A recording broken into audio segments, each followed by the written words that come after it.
28 নম্বর হাদিস শরীফ قال النبي صلى الله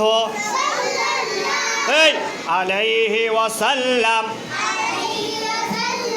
إياكم والحسد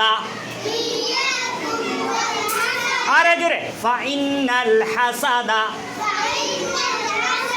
يأكل الحسنات كما تأكل النار الحطب كما تأكل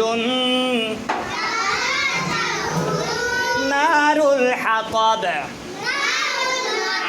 28 নম্বর হাদিস শরীফের অর্থ জোরে হিংসা হতে দূরে থেকো কেননা হিংসা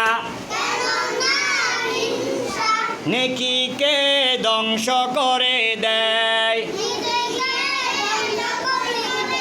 যেমনি ভাবে আগুন